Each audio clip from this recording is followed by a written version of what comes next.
What will you experience at a Knock'em Dead comedy murder mystery show? Suspense, excitement, love, more love, violence. Well, not really. And of course, some music. Knock'em Dead Comedy is the #1 murder mystery troupe, entertaining thousands of people for over 20 years. You have a great night or what? Good. Their hilarious murder mystery shows are full of audience interaction from beginning to end that will keep you laughing all night long. Their shows are not to be missed. Knock'em Dead Comedy's murder mystery themes include a mob show, a redneck wedding, a high school reunion, a family reunion with a luau theme, or your own custom show. Johnny, you have a good time tonight or what? Had an awesome time. All right. She had a great time. KDC, that's what I'm talking about. Yeah, all right. Fundraisers, private parties, corporate events, restaurants, and more. Contact Knock'em Dead Comedy for your event today.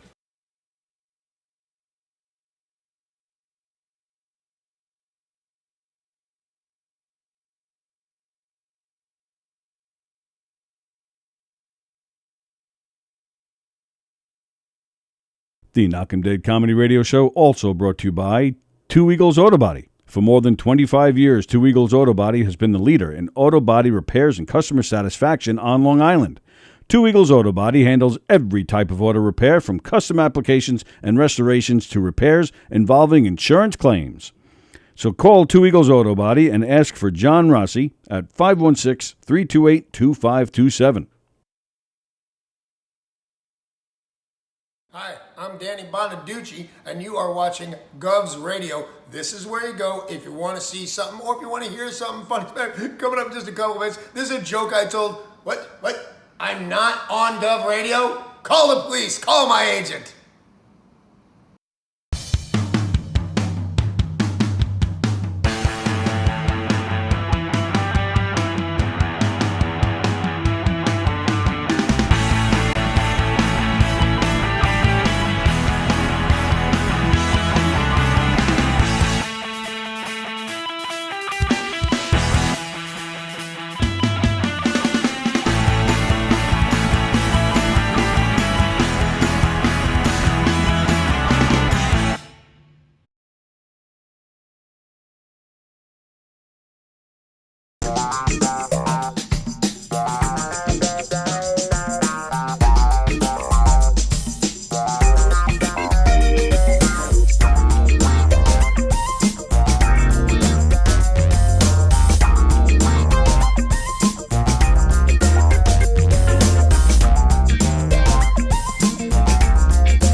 Behind the bag, it gets through Buckner. Here comes Knight, and the Mets win it.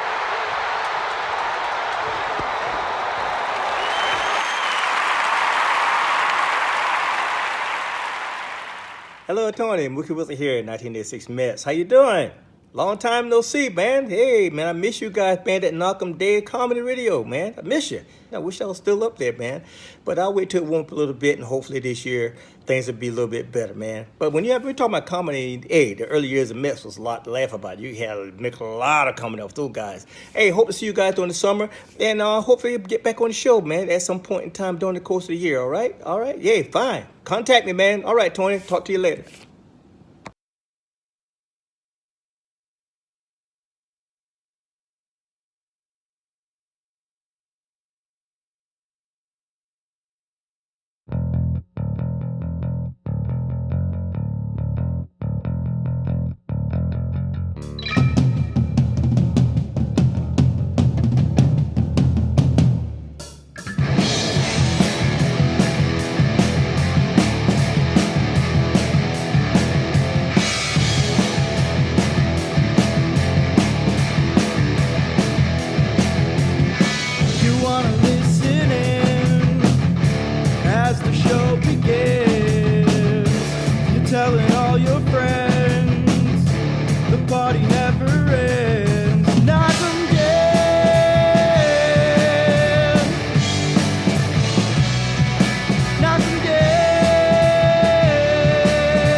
Hi, everybody.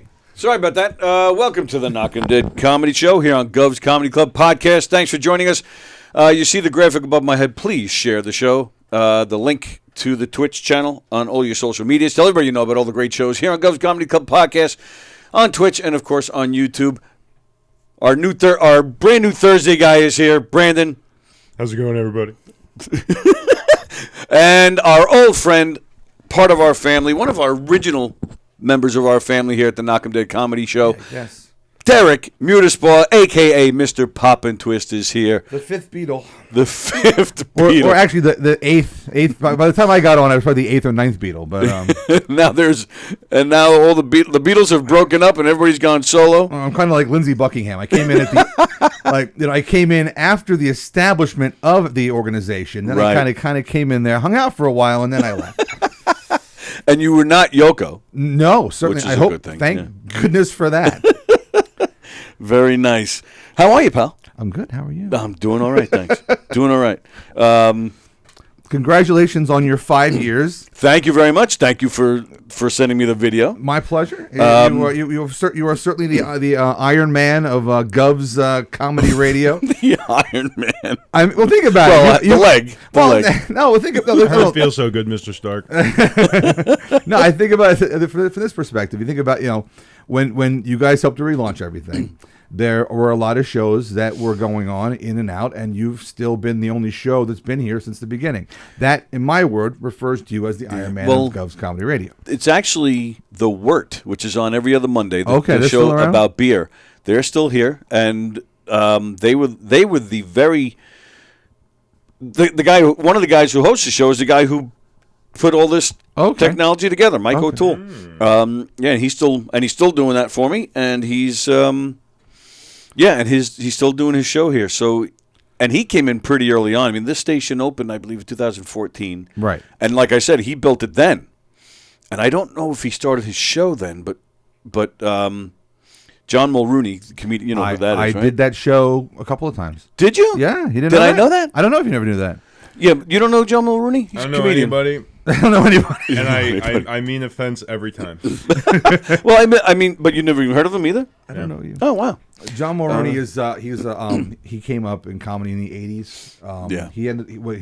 His big claim to fame pop culturally was he took over Joan Rivers' show when Joan Rivers had her show on Fox in the mid 80s. Oh, I forgot all about that. He came in and took over her show when she had her problems with the network. Right. Before Arsenio came in and just did the Arsenio Hall show. Wow. But yeah, so I got involved too in the original Gov's radio stuff with I came in because Mick Foley was a guest on the show. Okay. And he invited me to come down here and do the show with him because we were both appearing at EternoCon, the second EternoCon together, which is 2015. So yeah. Okay. But then I also used to come in. Mick Thomas would have his radio show, so I would come and sit on with Mick every so often. So because I meet a lot of people and I like to talk. So if you want to give me an opportunity to come in and talk on your radio show, I'm your guy. So you're the Iron Man for Govs? No, absolutely. Well, no. I had no idea that you were here. I'm the Rip Taylor. That's what I've always. That's what I want to be. That's my old school reference. But hello, I want to be the Rip Taylor of the. We're mentioning all sorts of people that Brandon's never heard of. Rip Taylor? No, don't bring up the Rascals again, dude. Well, all right. So let's get right into this. So last week, Brandon was here, and I don't remember how we got into it, to be honest with you. But somehow the Little Rascals came up. And Brandon had never heard of them. I didn't know they did a remake in the 90s. Oh, I brought yeah, this up true. to my girlfriend. She's like, you know about the remake in the 90s? And I go, no, I was a Toy Story kid. Sorry. Yeah, well, and the remake, we don't, that doesn't count. No? No. So I said to Brandon, Brandon suggested, why don't you send me some clips and I'll watch it, for next week's show. I'm like, oh, that's a great idea. Now, I only sent him one. I'm assuming. I'm familiar. Okay.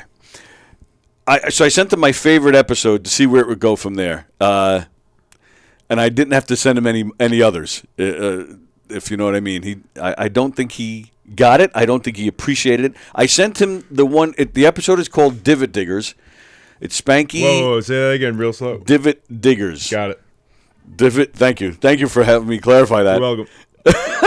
It's Spanky and Alfalfa. And they're on a golf course, and the caddies have a fight with the manager, and they leave. So the manager needs caddies, so he just hires the kids right there on the spot, and they know nothing about golf, and it's ridiculous and mayhem ensues. Sure does. And so you didn't. So what was it? You didn't get it. You didn't find it funny. Both. I know you had a problem with black and white because you're 16 years old. So tell me what happened. They can't colorize these. Come on, Turner. Yeah, really. So I grew up laying down. I grew up. My dad would take me to play mini golf and to shoot pool a bunch.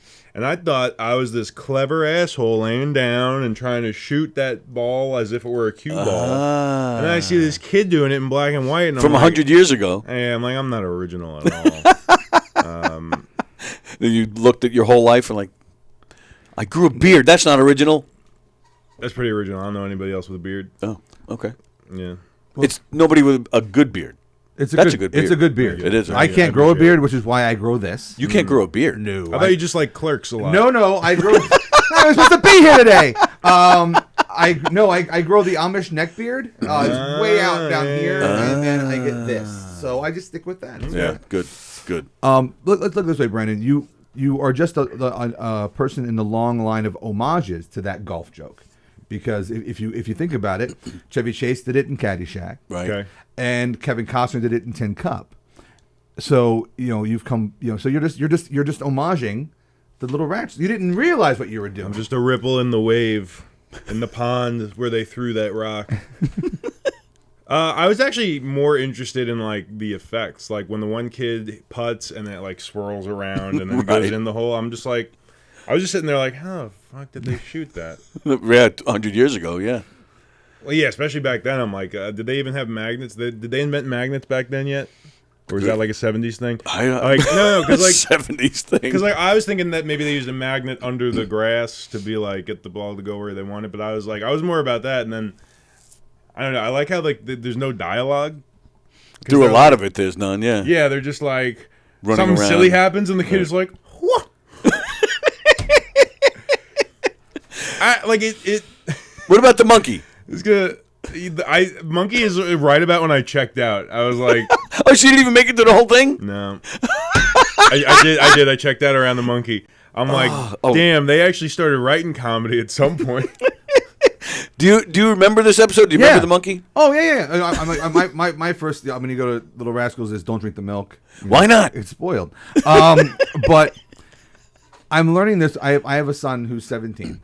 And I'm learning this as I go. Like when I was, because I'm pushing 50. I'm not 50 yet, but I'm getting close. Mm-hmm.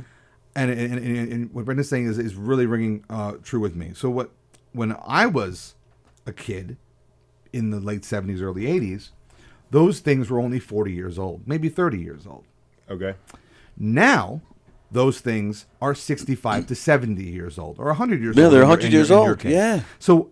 Like, I get the perspective, because for me watching it, it wasn't as big of a deal. It was still newer. Then now you're going back, to watching, some guy drive a Packard, or any a car with where you crank the front, Right.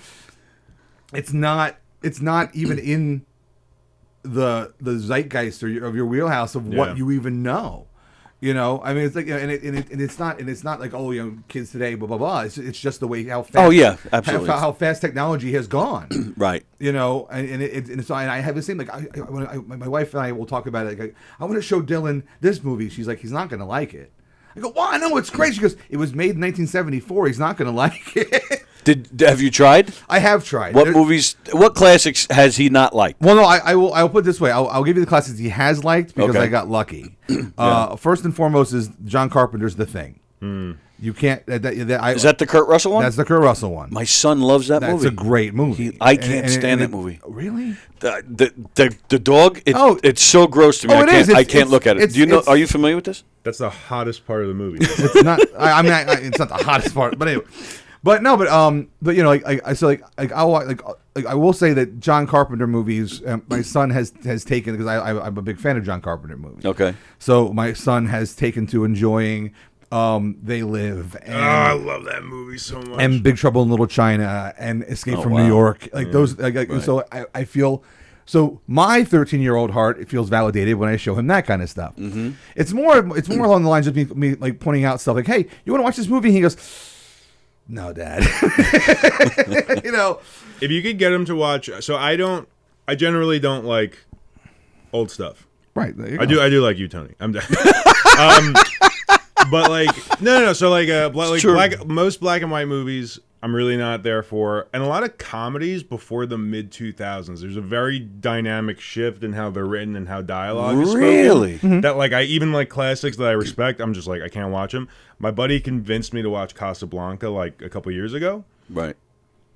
That movie fucks. That movie's like I'm really breaking new ground. Casablanca's good, but like in terms of like really, really, really old stuff that holds up and just is very watchable today to somebody who wouldn't watch older stuff. Like if you, anybody listen to this, if you haven't watched Casablanca, it's pretty good. Spoiler alert. You heard it here first. Too soon. Oh, all right. And it's like right when it started to lose me, it got amazing. Yeah. Like it. Oh God. Yep. Yeah. So, but yeah. So if you see something's in black and white, that so automatically you're off to a bad start. It's usually like a good litmus test for this is not good. Now you actually quoted Clerks before. I love Clerks. So well, all right, but now. But that was black and white because But they it was- had no money. Right. But did you know that going in, or were you like, no, this is a new movie, so that makes it okay? The You know first what time I mean? saw it was long enough ago. It was like before I Hated black and white. Yeah, well, before I watched enough older stuff to be like, Right. oh no, this wasn't made for me. This was made for people who spoke like this. You know, like, The transatlantic accent? Come on, people. So, do you think it's some kind of generational thing? yeah, no, it's like a cultural like language and zeitgeist and Right. just Maybe like, some kind of nostalgia, context. maybe too. Because I watched, and I think I've brought this up before on here. Maybe 5 years ago, give or take. Maybe a little longer. I was home. It was one of those rare moments where I had nothing to do, and I was just flicking channels, and I came across Gilligan's Island. Probably the first time in 25 years that I watched Gilligan's Island. And I ended up laughing my ass off. Like it was so stupid, but so funny. But I just like Little Rascals. I don't know if is it funny because it's funny, or is it funny? Was it just a part of the times, or is it just a nostalgia thing because it takes me back? Right. You with maybe I don't know. You mentioned Smurfs before. I don't know, something that takes you back to your childhood, Right. something you grew up with. So yeah, I don't know. I'm Nostalgia curious about is very, very powerful. hugely, Very, very powerful. yeah. Yeah. You and I say this because I've said I notoriously like what's looked at as cheesy movies. I like cheesy movies. I'm the first person to say because I can find something to enjoy in any movie. Doesn't really matter because So even the Give us an example of what you consider a cheesy movie. I like a lot of like musical films from the 70s and early 80s, which are not good, like a Grease 2, for example. Oh, okay. Yeah. Right. And then that's the response. But no, I like a lot. I just like a lot of a variety of things. But like but to your point about the black and white thing, I think another thing, like my first television I had in my bedroom, was a 13-inch black and white television. So that was just what you had because you couldn't have you didn't have a lot of money. So Right. I'm just lucky to have a TV in my room with the Right. rabbit ears and the aluminum foil wrapped around the little aerial. Oh yeah. But I had a 13-inch black and white television, so I was watching stuff on black and white television in my bedroom. That's not even a thing today. Right. And You know? and even having a TV in your room. I mean, kids have their phones at Right. before they're 10, Right. and they can watch whatever they want. So that's the thing. Is that black and white is now an artist's choice. Black and white is not the thing of the day. So if someone does something in black and white, they're doing it on purpose. There's a reason why it's in black and white. Right. Speaking of, I gotta watch The Lighthouse. I hear that's good, and then I also hear it's bad. So I gotta watch it and find out for myself. Either way, good or bad, I heard it's messed up. My son watched it. Okay. He was like, "This movie is nuts." I'm sorry. No, I just think like a good example, another one of like not a black and white movie, but a movie that is culturally regarded so highly, and I finally watched it for the first time, and I could not stand Jaws. Wow. For a few reasons. Okay. A few reasons. One, might have been different if I watched it in a vacuum. That movie is so heavily fucking referenced. Yes. In everything. I was yeah. watching it for the first time. I was like, I've seen this movie. I've seen this movie before. All the gaps in my brain. I know they shoot the propane tank or whatever at the end. I know the one cool shot where they zoom in while he's moving away, so it looks cool on the sides of it, and he's reacting to the shark for the first time. But like, what a boring movie. And I get it. I get it's like if you were to pick it apart like on a academic level, it's good and it's composed well. But I was just like, this is That's boring. a perfect example. I mean, because when Jaws came out, there was nothing like that. Where first blockbuster. right. Yeah. And you've had so many horror films. I've seen Endgame. Now you're speaking his language. That's like at least 5 sharks worth of stuff going on. Yes. Exactly. And that's the thing. Like I was watching. To go with what you're saying with that, along the same lines, Citizen Kane. Citizen Kane I gotta watch that one. is looked at as a monumental film in all of filmmaking. Mm-hmm. It is boring as anything. Okay. I agree with you. Like it's a slog to get through Citizen Kane. But if you look at it from a perspective of filmmaking, it's absolutely amazing. As far as what they did with what they had, and there's scenes where it's not a spoiler or anything. There's a scene in the movie where there's light. They're in a room, and the room is lit on one side. The room is on the other side. There's nothing else going on in that room, but your mind puts an entire room together in 2 spotlights. It's genius filmmaking. Yeah. It's a boring movie, and it's long. It's really long. And that's interesting to me too. Just the style of it all. Right. I went to my mother's over the weekend. Now my mother's very old, and she doesn't know where she is because she drinks. And Okay. I'm totally making all this up because she's going to yell at me. You got to tell people you're joking about me being drunk. So She just winks at the camera. right. Doesn't mean it isn't true. So- Just you can't tell people that you're joking about it. She was watching some TV show with George Papard. I have no idea what some show that he was in. But it was The interesting. A-Team? No, this is before. I never heard of George Papard before the A-Team, but this was before that. Some detective thing. But it was funny because, I mean, there must have been 2 minutes of him walking out of a building to his car.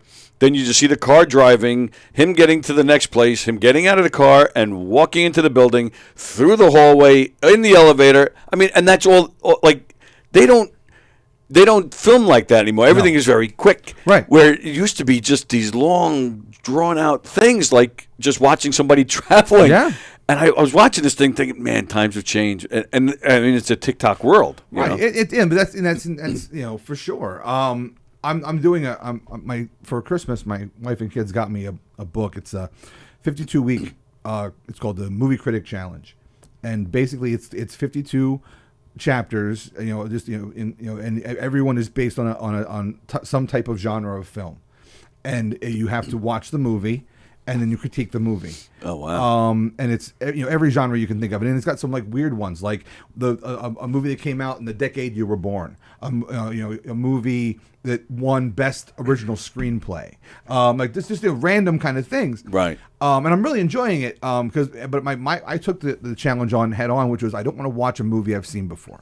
Okay. So That's cool. And I've seen a lot of things. I've seen a lot of things in my day. I always say I was born in the mid 70s, so my establishing years, my decade were the 80s. 80 to 90, I was 6 to 16.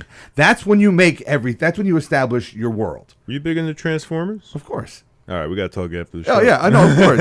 I mean, I watched G1 First Run. I mean, that's that's it. My man. Like Denzel Washington says it, my man. Yeah, right. That's a great movie. But American Gangster. So I'm enjoying the process. But so I'm looking. I'm trying to find these movies I've never seen before. And then there was one that said one category was you had to choose a movie that was celebrating its 50th anniversary this year. And I looked up movies and realized that 50th anniversary of the year is 1973. It's the year before I was born. I'm getting old. Yeah. But I picked. My wife and I watched Glass Onion, the Knives Out, the second Knives Out movie, not the original Knives Out movie. And Glass Onion, even from the trailer, is so heavily inspired by a movie that I loved my whole life called The Last of Sheila, which you may even know about it. Last of Sheila was a This is where the geek stuff's going to come out on Tony for a second. So it's a movie with an all-star cast of the time that was written by Stephen Sondheim and Anthony Perkins, of all people. Yeah, that's weird. You know, based on this game they used to do in Hollywood back in the late 60s, early 70s. The cast is Richard Benjamin, James Mason, Raquel Welch, Diane Cannon, Ian McShane, James Coburn. Freaking Ian McShane, one of my favorites. Right, but now I'm naming all these people, and Brandon's going, "Who are you talking about again?" Right. I know Sondheim. There you go. I was a choir boy, so I know There you Sondheim. go, Sondheim, because he lived to be 87 years old. Did you watch Deadwood on HBO like 10 years ago? No. Yeah. All right, Ian McShane was on that. Yeah, but it's a murder mystery, and it's kind of a murder mystery Hollywood style. But it's in that 70s vein. They don't make movies like they did in the 70s anymore. They really don't. Right. And that's just because things were different. Right. It's not better or worse. It's just different. Right. There was that whole dark, gritty, inspired. You think about movies of the mid to late 70s, like your Midnight Cowboy and your Godfather and Serpico and all these movies that would never be made today the way they were made back then. Yeah, It's you're just absolutely not the way right they do about it. that. You're absolutely right about that. All right, let's get to some comments. Okay. Fremder, I think the first interracial kiss was some black and white movie. So Bosie says, so what you're saying is you don't know the movie, or maybe you don't know the movie Once Upon a Time in America. I don't know why he's saying that. Oh, who was on here? They said that was one of their favorite movies. Somebody said that the other day. So you're saying that you don't like an Abbott and Costello movie? He wants to know. I need to. Let me look him up. I got a phone on me. Because I obviously know Abbott and Costello, but I can't tell you a specific movie. Well, you've seen. I'm assuming you've seen Who's On First. Yeah. I mean that's black and white, but that's not a movie. Yeah, and their television was I think was better than their movies. Their movies weren't. I don't think their movies were, because it was in that vein. It was in the same as the Bob Hope and Bing Crosby Road movies. They were silly, right? I loved them. No, I'm just saying. But I know their TV stuff is in some ways is groundbreaking. As far as their comedy. I mean, okay. It's funny you bring them up because, or I guess that Jeff brought them up because I was talking to with my girlfriend about this last night about Who's On First, and we kind of got to the consensus that if you watch Who's On First today with no nostalgia and unironically think it's hilarious, there's something wrong with you. Because it's funny. Yeah. But I just feel like comedy is in such a different place right now that if you were watching Who's On First for the first time and you're my age or younger, you okay? Seinfeld completely changed comedy. I mean, it became. I mean, observational comedy already existed, but it took over when Seinfeld blew up and his show blew up. Okay. And it just seemed like everybody was doing that, and to a point, that's still the case. Where something like Who's On First, like it or not, you can't deny how original and how clever. Well, it's here's the way I guess I look at it. The whole joke is one misconception. Right.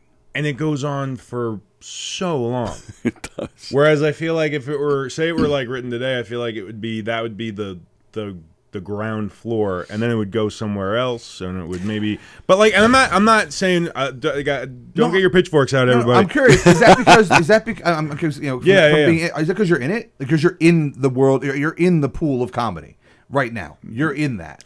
Maybe, but I think even before that, I respected that stuff. Abbott and Costello, Who's on First. I definitely have a respect for it, but I'm not gonna watch it more than once in a calendar year. You know what I mean? It's not I can't. I don't know. It's weird. Again, we're talking about the times. Like how many athletes today even have funny nicknames? Right. Back then, it was a very common thing. Yeah. But so that alone, right, just No, it's true. shows. Well, okay, so I have a funny retort to that. Okay. Is real sports, I feel like they got a very big serious time, right? No funny names, like you can't Right. showboat.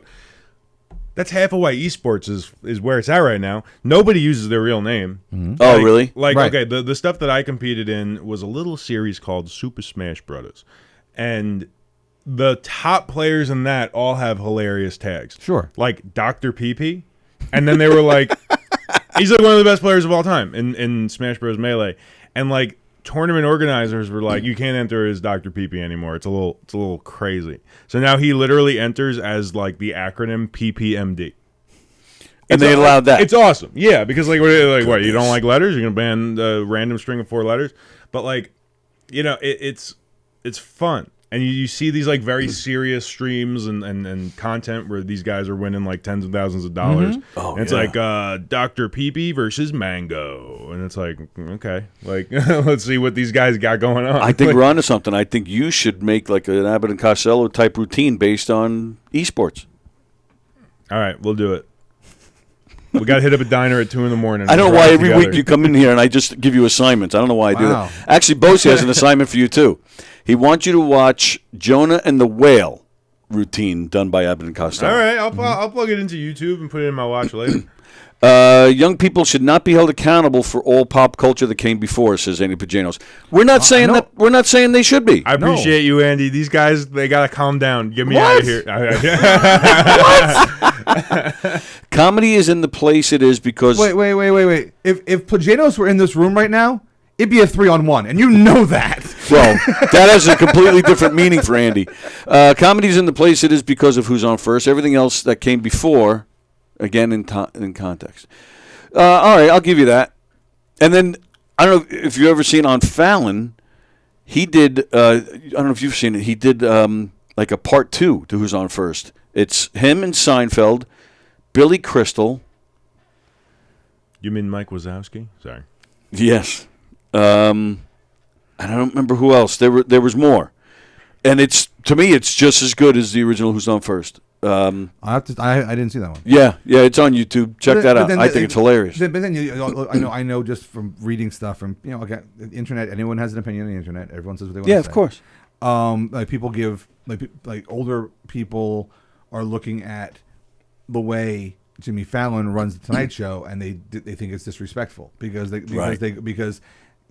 Severinsen himself said Right. he didn't like it. Right. Yeah. Because to them, to what they came up in, the world of talk was created by Johnny Carson. Even though he Right. didn't create it, but he took what was already there and he coined a way of doing late night television that everybody who came after him just tried to do the same thing. And Jimmy Fallon is not doing that. He's doing late night television for the current audience. Right. Which is what he should be doing. That's why you have a television show. And I agree. I do think he's great. I do really like what he's done with the Tonight Show. There are a lot of people who say that's not right. That's well, not it. I do miss and I do feel it's kind of like you don't see it on TV anymore, where it's just real conversation. Right. And I'm definitely aging myself, and I've said it here before. Mike Douglas, he would bring his guests on, and then each guest would come on, and they would stay on. And you would have this group of people having an interesting, and you can tell by the way they're talking, the way they're interrupting.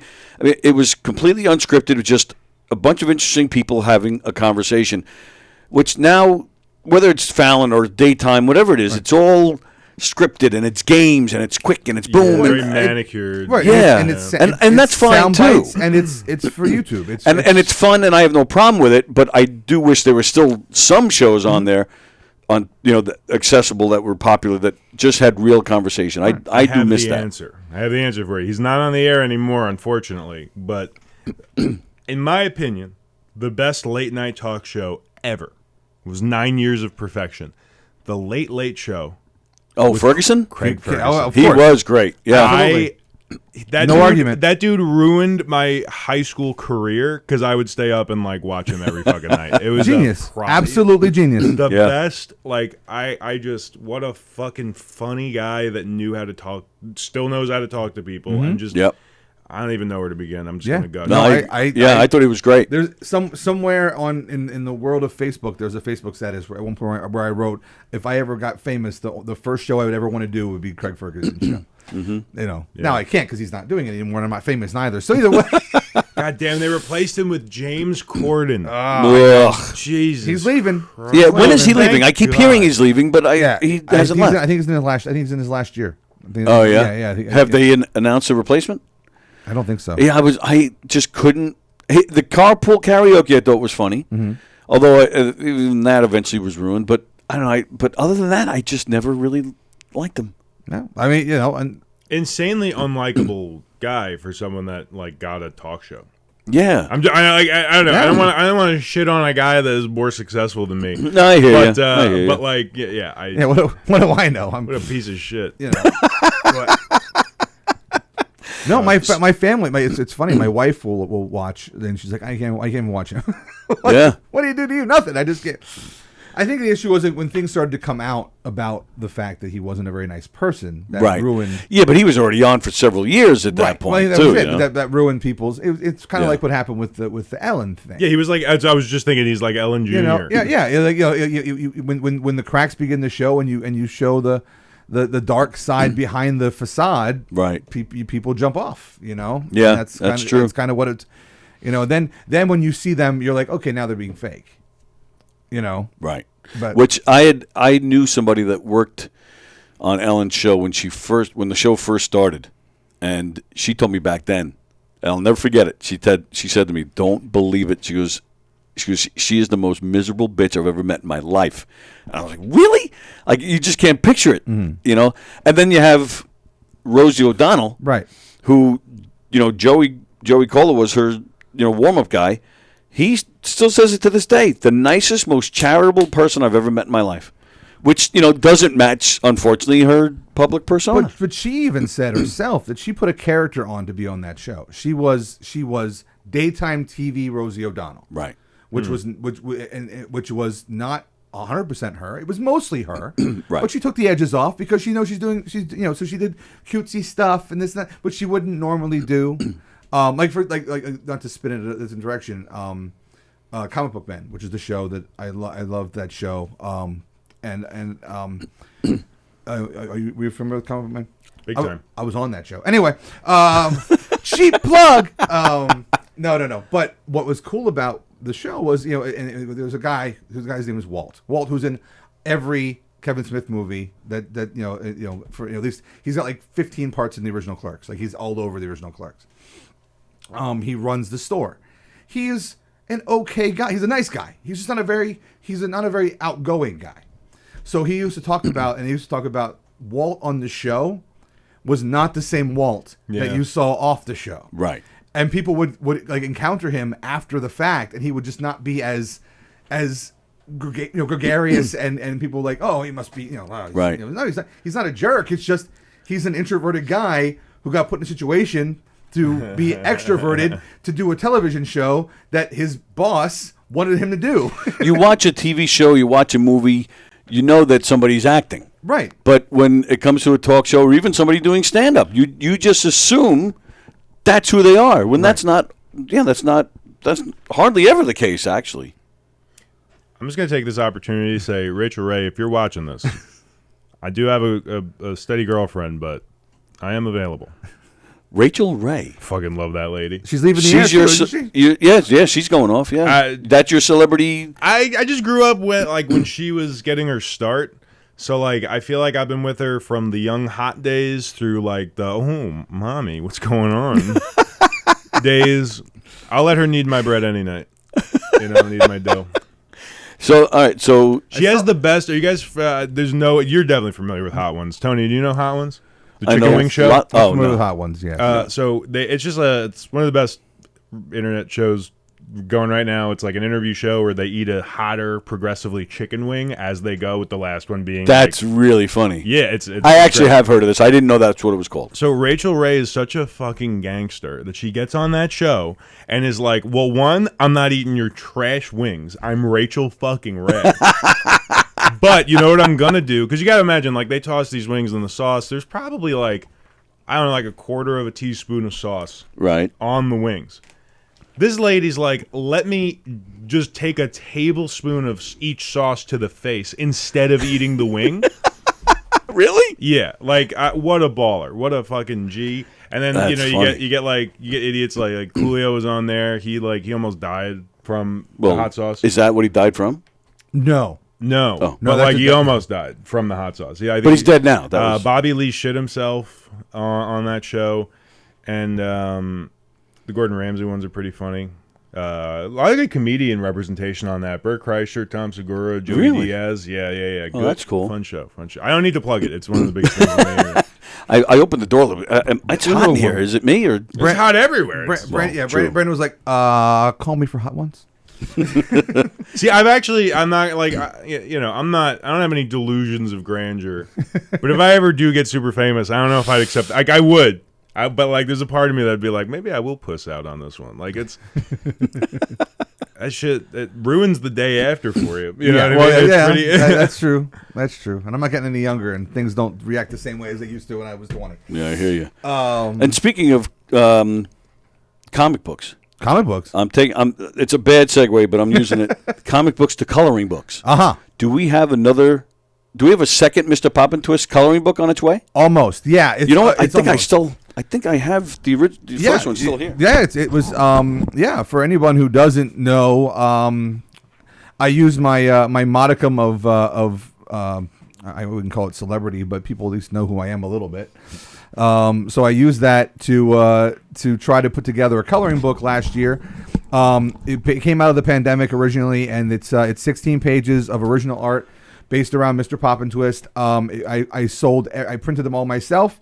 I sold every one that I had that didn't go to the artists themselves who are in the book, and I made $500 for.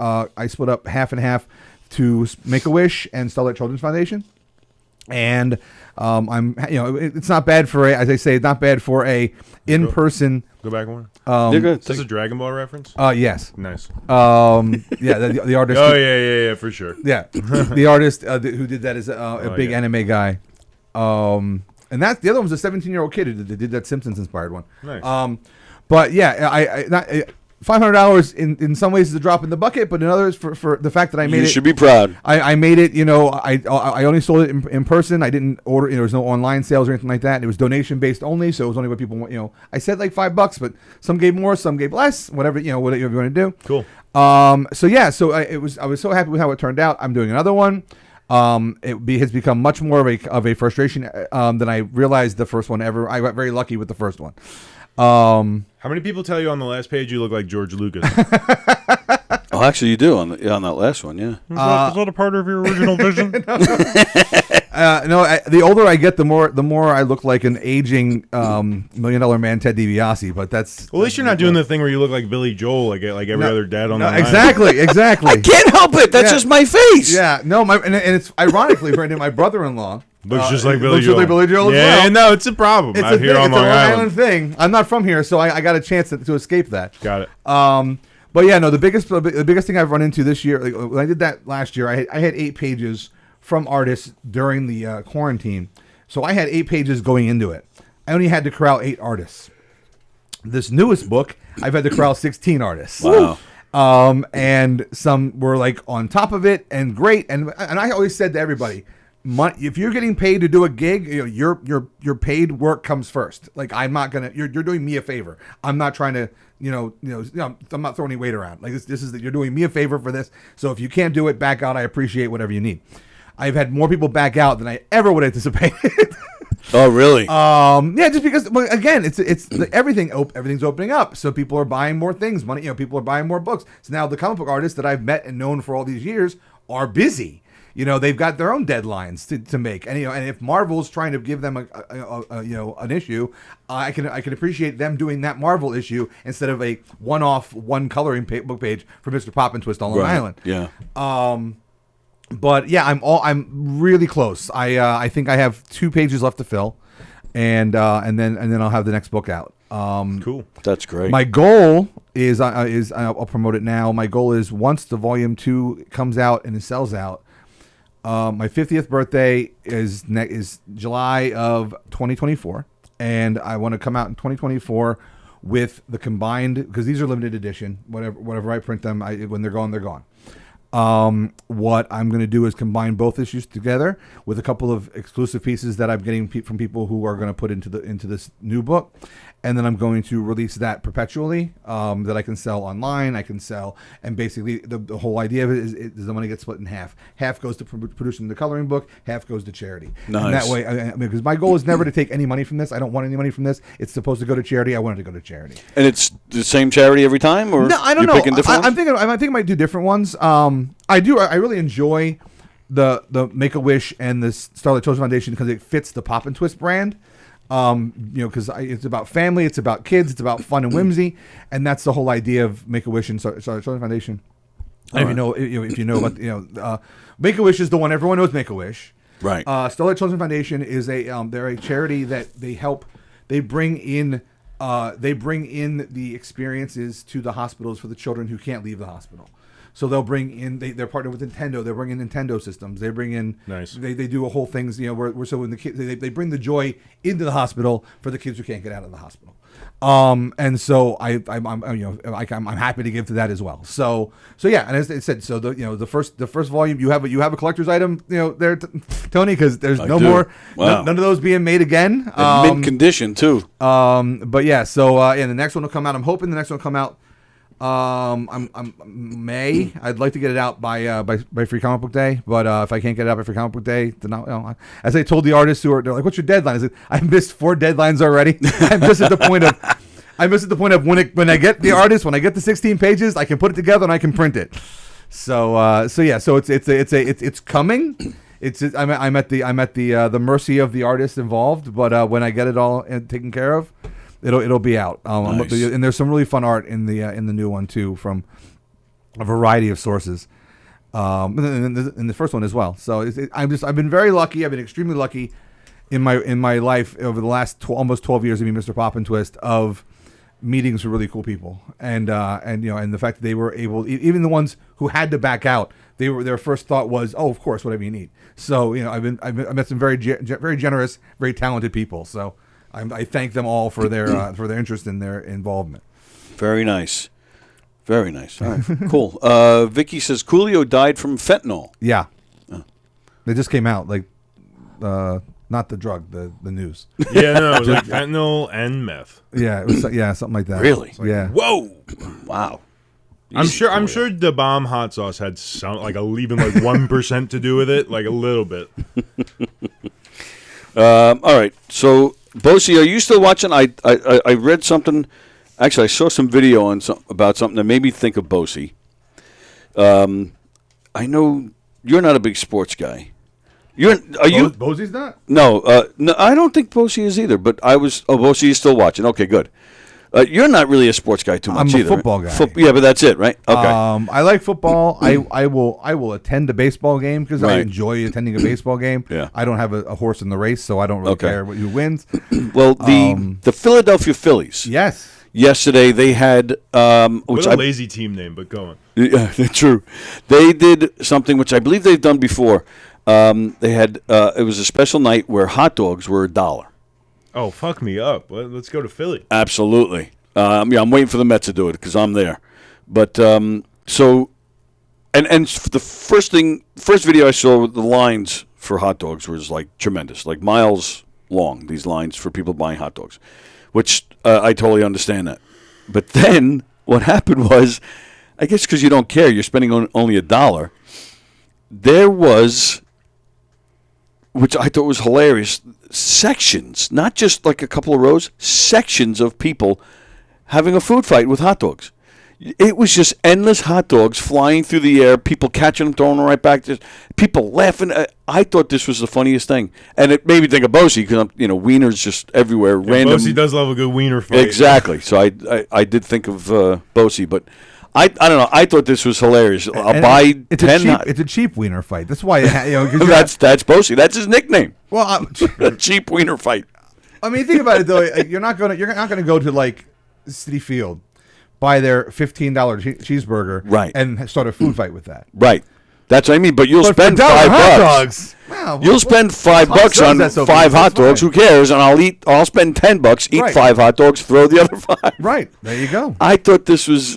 Posey says he's so glad he stuck around. As he's leaving now, heading for Philly. Yeah, I know. I thought this was really fun, and the video was. I saw some. People were posting videos. You just see these things fly through the air. I don't know. I thought it was funny. I don't know. I'll have to take a look at that. Yeah, I'm not really getting a reaction out of you. Sounds like my Pornhub search history. Like throwing a hot dog down the hallway, says Fremder. What does that mean? I heard that expression for the first time not too long ago. What expression? Throwing a hot Throwing dog? a hot dog down the hallway? That's an expression? Yes. Yeah. I've never heard this. It's when your lady friend is is either very loose or very wet to where it's like you're not even feeling nothing down there. So I used to hear it as it's like banging a windowsill, an open windowsill. I like that. That's funny. Yeah, that's what yeah. Sharp corners, but true. Fremder says actually it was an ass joke. Windows. you know what? No, I'm reclaiming it. No ass in there. See that, Fremder? You managed to get Brandon to start yelling at you now too. It's like everybody that comes on the show yells. Anybody that's been on the show more than once has probably yelled at Fremder at least once. I don't know if I have, but I tend to ignore Fremder, so it's not really a thing. Yeah, well, it's either better one. That way. It's better that way. it's like I was raised in the '80s when there was a lot of bullying. So just ignore the bullies; they'll go away. Yeah, yeah. And speaking of bullying, thank you for the segues today, there, Welcome. Mr. Poppintwist. I'm here to help. Did you hear about this woman down in Florida? She's a teacher, a middle school teacher. She's been arrested because she was hosting fights in her classroom. That's pretty sick. I'm not gonna lie. I thought you were gonna say she was fucking the kids. Yeah, but they've done that a million times over. Yeah, you're right. That's a But Florida now she's- staple. Now, and her name, Angel Footman. I think that's a great name. 20 Footman's Fight Club. Fight like an angel. She's 23 years old. She allowed students to brawl as she looked on from her desk, sometimes warning them not to attract attention by shouting or recording the fight to their phones. This is the coolest teacher of all time. They planned fights during school hours. They were invited back for other fights. I mean, as you do. I mean, Yeah. She made statements including 30 seconds, no screaming, no yelling, no phones. So she's been arrested. This makes me think. I did want to pitch this idea to you that we should do this on Thursdays, where we got any beef in the Long Island comedy scene. You bring it in here on Thursdays. We tell everybody it's fake, and it's all like pro wrestling, but we actually haven't beat the shit out of each other. I think I've kind of been down that road a little bit in this room. All right. With some people. Fortunately, the past few years have been nice and quiet, but in the beginning there seemed to be stuff like that going on here quite a bit. You can't spend 5 years in the trenches without making some enemies, if you know what I'm saying. We recently were doing thumb wrestling. I was ruffling some feathers before it was you cool. You mentioned that when I was on with Kelpie, and then we didn't thumb wrestle, and I was like kind of watching the episode afterwards, and I was like, oh, man. Yeah, fucked up her thumbs, dude. Yeah, we'll have to bring her back and have some thumb wrestling. Kelpie, you're going down. Well, at least your thumb's going down. I was about to, I don't want to get in trouble. Just your thumb. Just your thumb.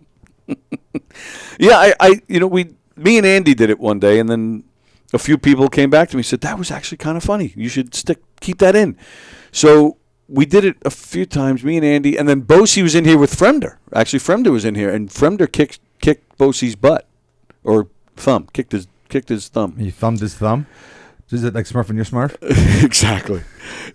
People say stuff about me all the time, I'm sure, says Fremder, but considering the fact that 9 out of 10 are comedians, at least make a funny joke about it if you're capable. So you're like the setup guy, is that what you're saying? You're the Abbott to our Costello? I believe that's what he's trying to say. He sets him up and you take him down. That's it. So the other day, I wanted to show you guys.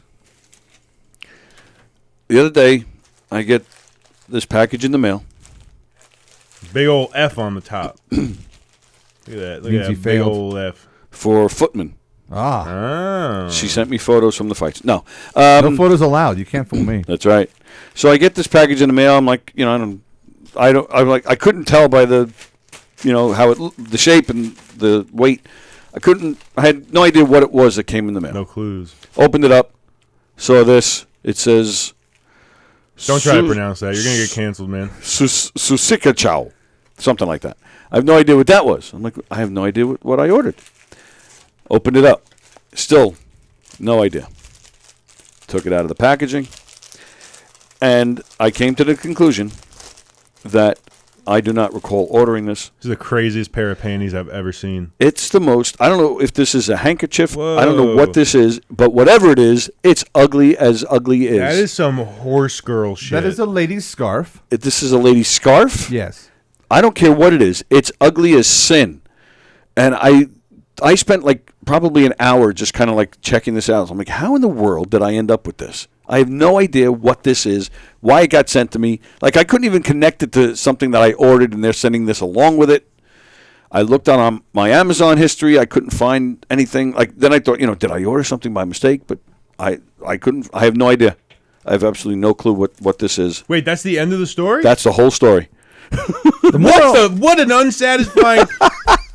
F is not for fun. The moral of the story is stay off the sauce. Well, you always got to leave them hanging. So should I? There is a return address. Oh, okay. Wait. So should I? They sent it to you under your name. Online seller from Reno, Nevada. The only place where that type of horse shit's coming out of. Should I? I don't know. Should I Google the address? I feel like that's how they find you. And then, right. They found me already. No, yeah, you're right. Those people over there at Suzhachu. That's got to be like that would be awesome if it was just a fan of the show. Jeff, you beat me to it. I've been wanting to say that it was a nice cum rag this whole time, but I was trying to be a classy bitch. Yeah. You did remind me, actually, talking about the show. I don't know if you remember. We were getting, somebody was sending me letters through the mail. Mm-hmm. Saying he was a big fan and he wanted to meet me, and then some of my cast members with the Murder Mysteries at the time started getting these letters too. To this day, I have absolutely no idea who it was. Did you ever determine this? I could have missed it. I try to pay attention, but I miss things. Did you ever determine who the comedian was who would just call in and tell a joke? Michael, the joke teller? Yeah. Yes. Okay, you found out who it was. I did a lot of research and eventually found him. He actually got he's this guy used to call in. He called himself Michael the joke explainer. Yes, he would tell a really bad joke, but then his explanation as to how he wrote the joke was hilarious. Okay, and he called in on a regular basis. And I just knew. You can tell from the way. You can tell from listening to him that he was not on a phone. He was on a microphone. Mm-hmm. So I figured, all right, he's a radio guy. He's a podcast, whatever it is. I don't know how he found us. He's, I think, out of North Carolina, I believe, if I remember right. Small-time comedian Howard Stern was calling the show. Right. We should be so lucky. So, actually, we did have... are you a Stern guy at all? Or my dad was. Marianne from Brooklyn or something? I forget what they called her. She was like a super crazy fan, so they used to put her on the air a lot. She actually called here a few times. And Jackie the Joke Man, who's been in here many times with us, his ex-wife, who Stern fans know, because he used to talk about her on Stern all the time, she called me, and she wants to come on the show. I'm like, okay. All right. Say you have a show. Go ahead, by all means. It looks like February, Monday, April 24th, I believe she's coming in. So I believe he's out of North Carolina. Okay. But he's actually a very funny guy, and that's his whole show, where he just makes calls like that, and he does a few skits and stuff. But he's a very serious dude. Okay. There was one time he tried calling in, and the phone lines were off. Oh no, I take that back. We didn't answer it because it didn't say, the caller ID didn't say who it was, and somebody was in here. We had a guess. I don't remember who it was. But he wrote me the most nasty, because I eventually contacted him. Said, "Oh, I found you. Thanks for calling the show. We love you." So he knew that I was aware of him. We became Facebook friends. He wrote me the nastiest email for not answering the phone. And I said, "Dude, I didn't know it was you. Don't give me a hard time. I didn't know it was you." Right. But he pretty much stopped calling at that point. Actually, and then There I remember you go. You ruined it. Yeah, and then during COVID, I don't know if he was doing his show or not, but we never heard from. I think we only heard from maybe once or twice since COVID. It's what's it called? It's not even a show. I think it's the name of the show he has where he plays all the videos of the calls he made. Okay. And I used to love it because he would show the clip of us, but he would like zoom in, like he would edit it himself and zoom in on like if Sally made a face like, oh, it's Michael. She'd be, like he would zoom in on her face rolling her eyes or whatever, and he would add graphics and stuff. It was really funny. And his fan base, they would comment all the time, love when you call Knock 'em Dead. And I'm like, oh, this is awesome. We're getting some exposure. But he stopped. Yeah, I haven't heard from him in a couple of years. Okay. I just wrote to him maybe 2 months ago. Say, hey, man, we're still here. Give us a call. And, yeah, nothing. And he and he's on Patreon. I've been contributing to his Patreon for a couple of years. It's time for me to cancel it. Cut him off. There you You're go. done, Michael. Message. Fuck that. And the real name's not Michael. I think it's Chris, if I remember right. Okay. Well, now it's all out Poser. there. Well, speaking of spicing up the show, I just want to Yes? throw this out there. My birthday is 2 weeks from today on the 27th. Your birthday's April 27th? I'm turning. It sure is. Is your birthday April 27th? My birthday's April 28th. Oh, dude. April buddies. Nice. Can we get like some strippers in here? Have a hot dog throwing contest? I'm just throwing it out there, if you're trying to get some spicy ladies in here on the 27th. I do. Or the 28th. I'll come hang out with you the day after. Fuck it. Jen Snortland is coming in on April 28th. Okay. You don't know Jen? I don't She's know a comedian. Okay. You want to throw hot dogs at her? I don't know. I'd have to see at least the picture first. I have a guy on the 27th. There's a friend of mine coming in. He's coming in. He's gonna play us, like he's gonna play some famous tunes, but like just the bass line or just the drums, and he wants me to guess what song it is. Oh, I like that a lot. Does he have nice tits? I have better tits than him. He's never he's thin. I don't want to throw hot dogs at him. He's got a hot wife. Is she coming? No. Damn it. We can work on that. Okay. I did have a girl show her boobies to us once in here. She was behind the camera. Nothing better in the world than the way you worded that. Boobies? Oh, the girl came in here and showed us her boobies. Sick, Tony. Way to make boobs gay. Vicky says, happy April birthdays, fellas. Well, Yeah. thank you, Vicky. There have been strippers on other shows in here. Yes. Yeah. Yes. I've heard the legends. Maybe we could. We'd have to pay a stripper, though, to come in here. How much are What's the budget for the show? whatever's in my pocket. I got $5. We just gotta find a stripper that really loves comedy. Real big comedy club connoisseur. There are a few. Yeah, I know. The chuckle fucks. That's what you know. Chuckle fucks. It's a good idea. We should get some kind of Yeah. At least for our birthdays, if nothing else. some kind of sleaze. I'm so glad I came on this show. Derek, you find yourself saying that quite often. No. Derek, the man who doesn't even swear. No, it's good. It's good. Derek, who had a hard time performing one of my favorite bits on this show. You just mentioned that the other day. Again, I do. I mention it all the time. I've said this, Brandon. It's both heartwarming and a little bit disgusting to me that I was part of a top 3 moment for both Tony and Eric in the studio in their entirety of this show. And so I'm happy that they took so much joy in it, but I'm sad because I was part of it. But I always wondered. I just felt dirty afterwards. But why? Because the guy had it coming. It doesn't matter. No, why? It's one of those things where, because of there's this weird like disconnect that I've had to experience in my life, like because I work as Mr. Poppintwist, so I work in a world that is family friendly. I promote a family friendly environment. Yes. Again, family friendly does not mean prude. Family friendly does not mean for 3-year-old kids. Family friendly just means it's safe for everybody. Right. That's all it means. Sure. So to do something like that, after I've been, so on one hand, again, I've been Mr. Poppintwist for 12 years. I've been acting since I was 13 years old. So being an actor, being a performer, being in front of an audience, that's easy. And doing that is very, creating something like that is very rewarding as a performer. But as the brand of Mr. Poppintwist is concerned, and my face is not this one, but my face is literally on my other shirts. Like, it's Mr. Poppintwist. I can't hide what I look like. Right. So to do something like that can be seen later. But that whole thing could be on any family-friendly sitcom, and it still would have been. No, I know. I didn't except curse. for the cursing, of course. Right. I don't think I really cursed. Well, you didn't, but the other guy did. So let me explain before we go any further. So it happens all the time on the show here. The phone rings, and it turns out to be a telemarketer. Happens quite often.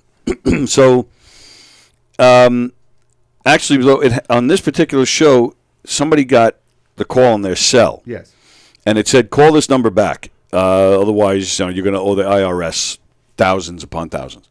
I think it was Eric who actually got the call. I believe it was. He was very excited. So he called. The guy answered. They're talking for maybe not even 10 seconds. And sure enough, you hear this guy's dog barking in the background. So the guy actually hangs up. So we had a good laugh. But then we were like, screw it. Let's call him back and mess with him some more. So then Sally called. Right. She called that number. She gets him. And she says, yes, I got a voicemail that, from somebody saying that I owe the IRS. Please tell me what's going on. So this guy starts going on and on. Yes, you owe money, and I need your credit card info, and I can take care of this for you. So then Eric turns it to Derek and says, pretend to be her husband and interject and demand to know what's going on. So he starts yelling at Sally, what are you doing? And she says, I owe money. And, what did I tell you about spending all this money? What's wrong with you? Why do you do this? So then Eric then tells him, make it, he starts making slap noises. Sally starts yelling, ow, ow. And Derek's like, I told you, woman, to stop spending our money. This telemarketer freaks out. He freaks out. Stop it. What are you doing? And then he says, I'm going to call the cops. Like, you're going to call the cops? You're the one, you're the scammer, you're the crook, and you're going to call the cops.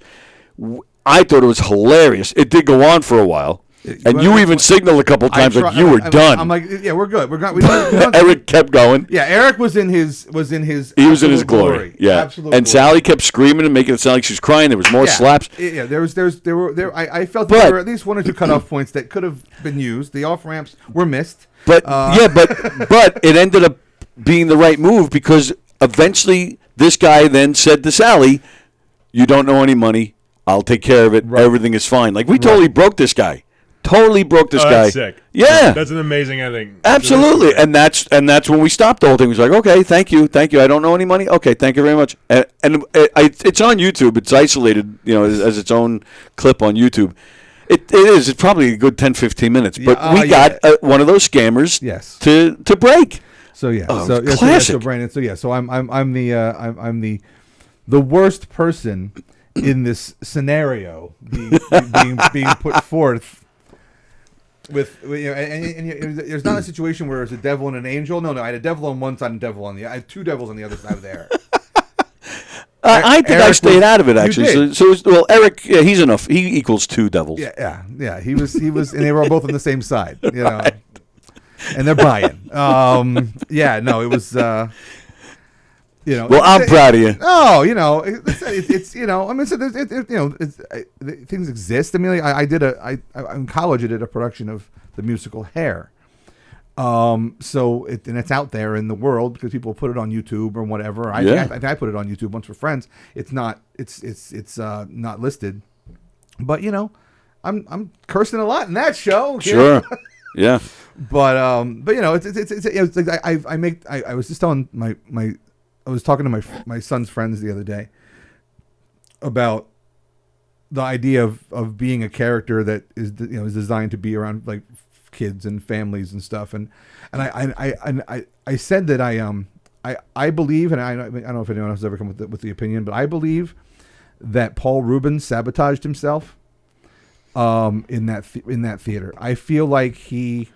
Pee Wee Herman we're talking about. Oh, you think he did that on purpose, you're saying? I feel like something in him wanted to get caught because he was under the weight of this character that he had created that kind of went away that he wasn't planning it originally. Because original Pee Wee Herman was a little more subversive, was a little more suggestive. Suggestive. It was a stage character. He was in other things. He was in Cheech and Chong movies. He was, He's in the Blues Brothers. This theory begs the question, though, when you're trying to break loose from the I'm weight and this pressure, what are you going to do? You're going to go to your wife and be like, pop and twist these nuts. No, apparently I'm just gonna go and just do crank phone calls where I play abusive husbands. I guess that's all right. That's my way out. I gave you a little taste of the edge. Yeah, that's my end game. And Pee Wee got caught a second time, didn't he?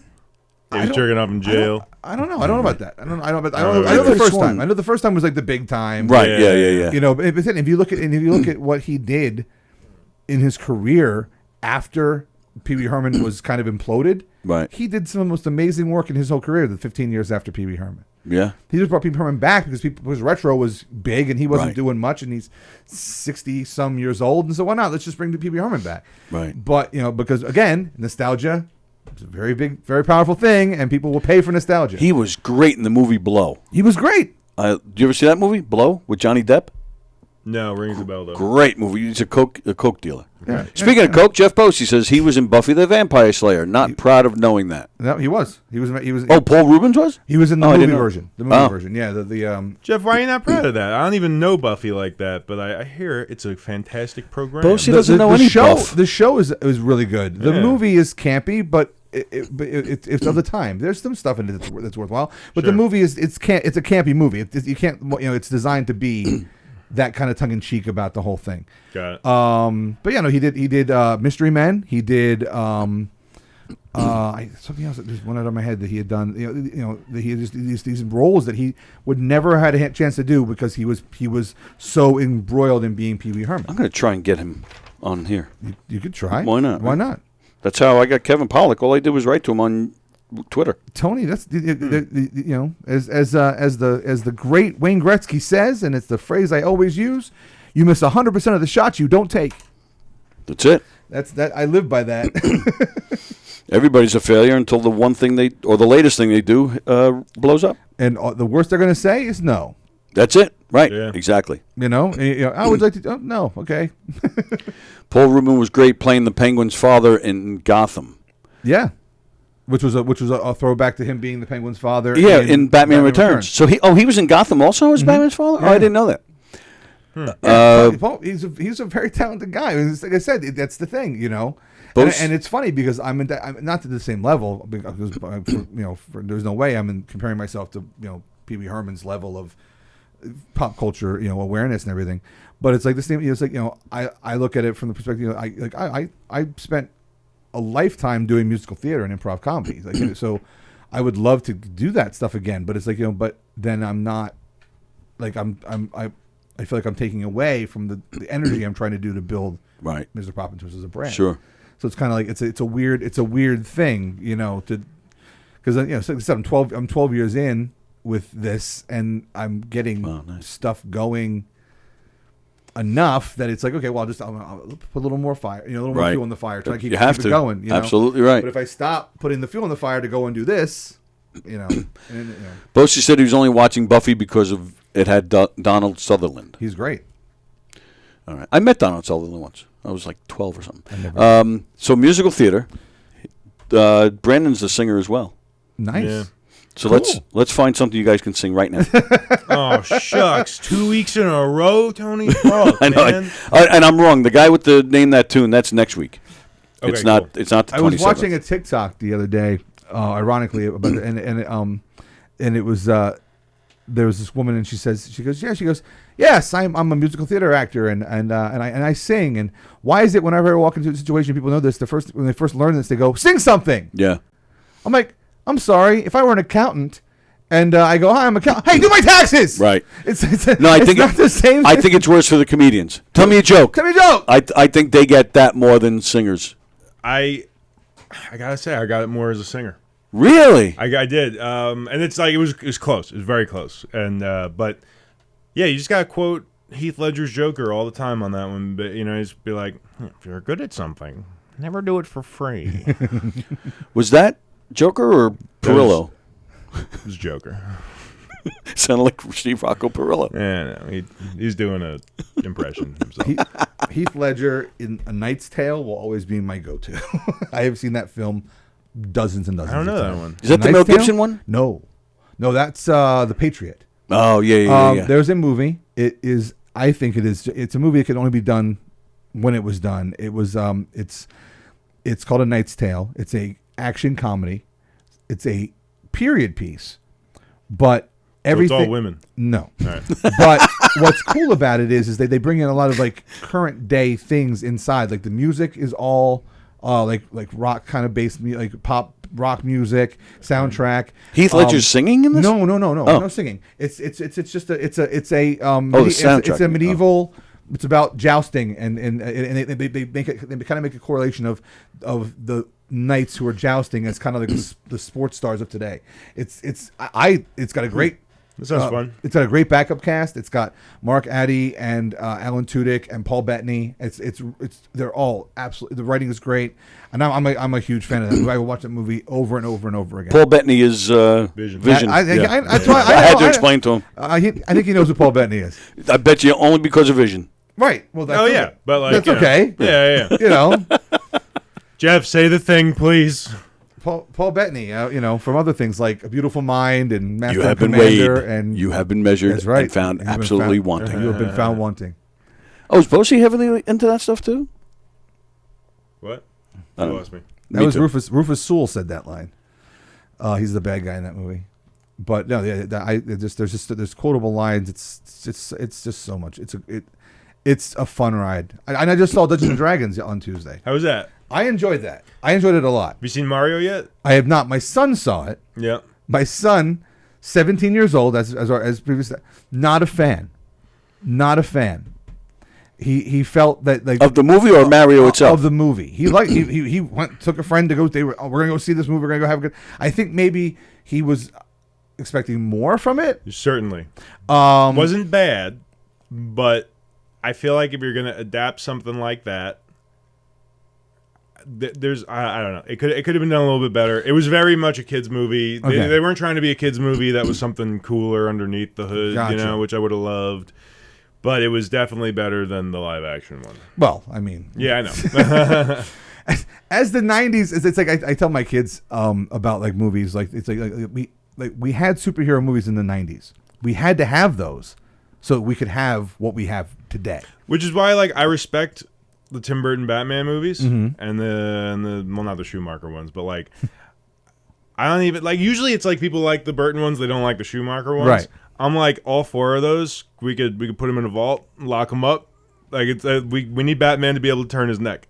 But I get what you're saying. Like we needed that groundwork to have the modern era that we have now. there's three movies that don't get a lot of people talk about very much, but they're based on more pulp heroes from the 30s. You have The Rocketeer, you have the Shadow, and The Phantom.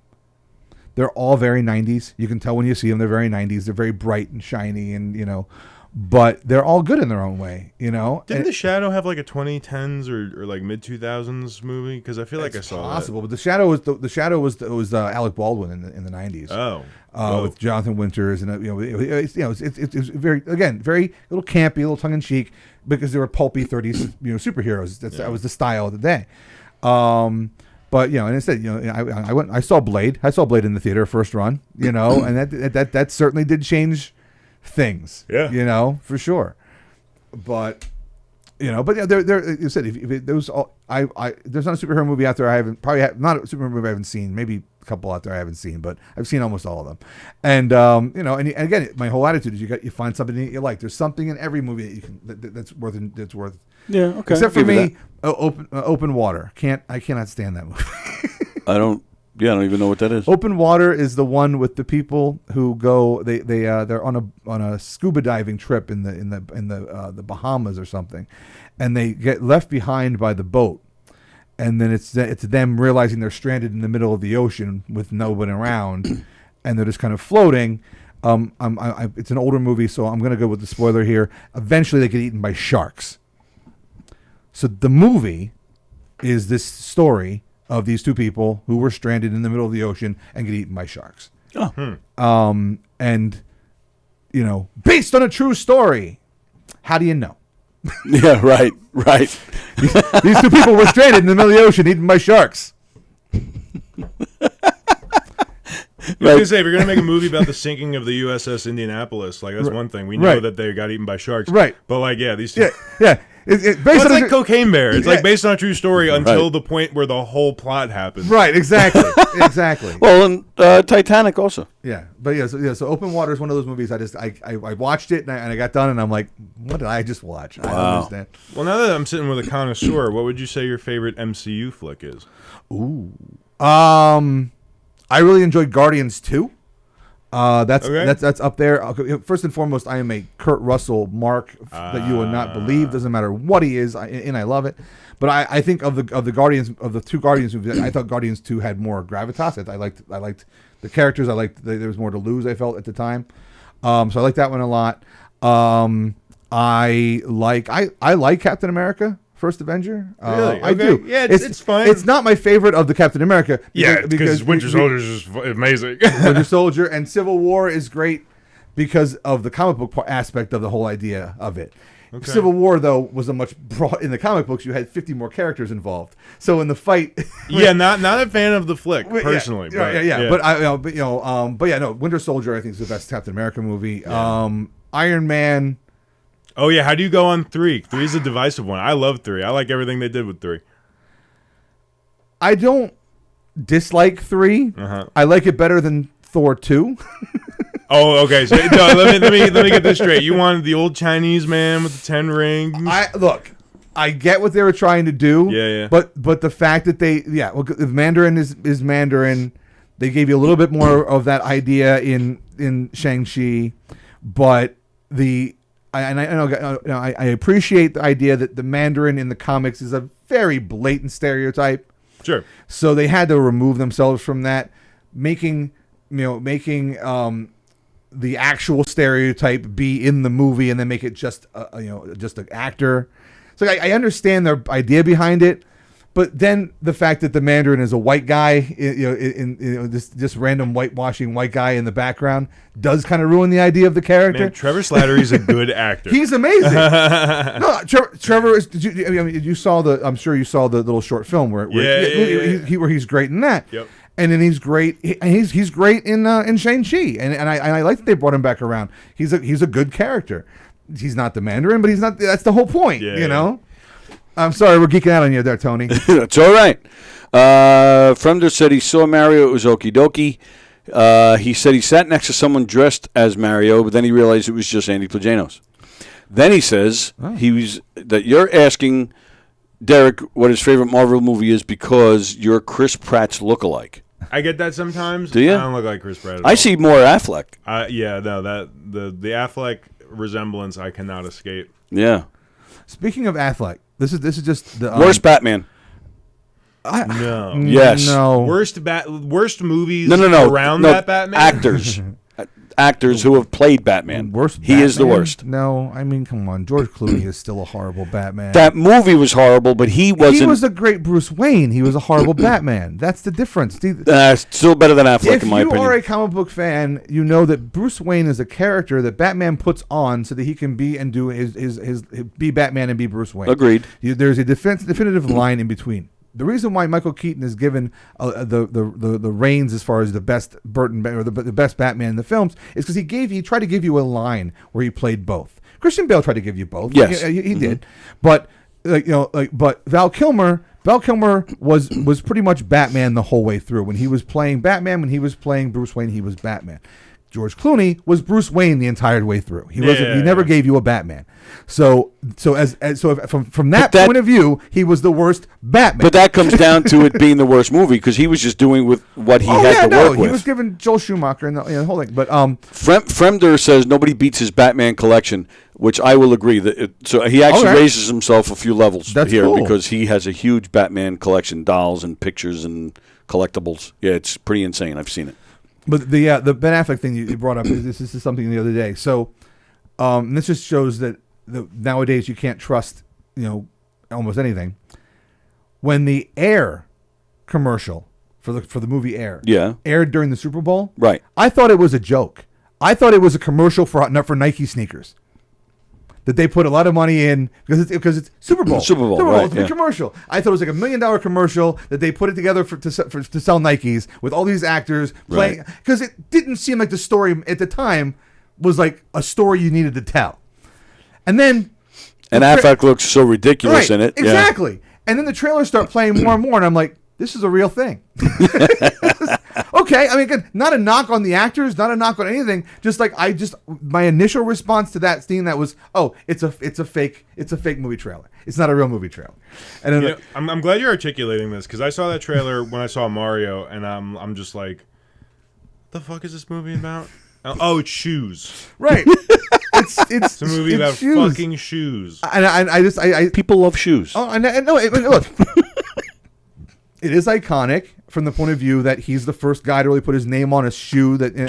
And they've made billions of dollars with a Jordan sneaker. And they're still traded to this day. Yeah. I get it. Yeah. But just that initial trailer where they're with the goofy wigs and it just read to me like it was a commercial. Yeah. They were hiding a commercial for Nike sneakers inside of a fake movie trailer. So, all right, with that, it is time for us to go because we have our new show, Treading Water, starting at 1. So I got to get ready. But Fremder says, looking forward to the Penguin series with Colin Farrell on HBO, which, have you seen the trailer? That does look good. It does look good.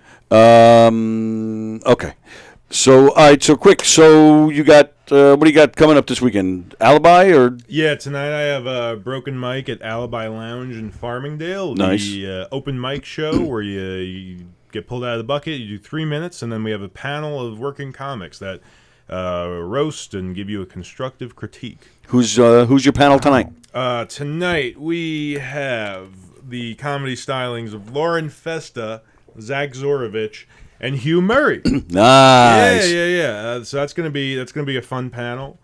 And then May 2nd, we have the Huntington Haha at Industry in Huntington. Please buy tickets to that. They are on sale on Eventbrite now. Who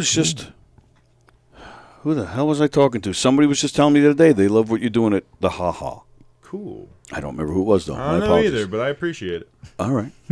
And so you have, what, a Star Trek con? Oh, gosh. Tony got out. Okay, so, all right, here we go real fast. Tomorrow, I'll be at the Bethpage Public Library for their Spring Fling event. Nice. Saturday, I'll be at Victory Pro Wrestling in Bay Shore. Then I will be Free Comic Book Day, which I always do first Saturday in May. I will be at Genesis Comics and I also Comic Book Depot on that day. And then I'm doing the first Star Trek convention on Long Island, Trek Long Island, which is going to be in, I believe, Hauppauge. I always confuse Hauppauge and Holbrook. But the information is on the website treklongisland.com. Cool. And I'll be there all day Sunday, and I'll be there most of Saturday. I have to go and do a communion in between some things on Saturday. But that's where I know I'm going to be, and then I have things in the works of where I'm trying to be. I'm trying to get out there. Put the feelers out a little further and further every day. That's it. But that's the public events I'll be at for the next couple of weeks. Very nice. Sweet. Nice to see you, pal. Nice to see you, Tony. Glad you made it in. And thank you as always, pal. And that's it. We're out of here. So at 1 o'clock this afternoon, Treading Water with Hugh Murray and Travis Grant. Very first episode. That's today at 1. So hell yeah. Go eat some lunch and then come on back. That's actually going to be on the YouTube channel. And then that's it for today. And then we're back here. Andy returns. He took last week off. He returns tomorrow. And I believe Lisa Malazzi, who was with me last Friday, I believe she's coming back. I am pretty sure. And then we are doing live from Governor's Green Room this Saturday night. Me and Don will be in here. And good stuff. All right, so everybody enjoy your Friday afternoon. We'll see you in a half hour on the YouTube channel. Yes, we're out. See you later.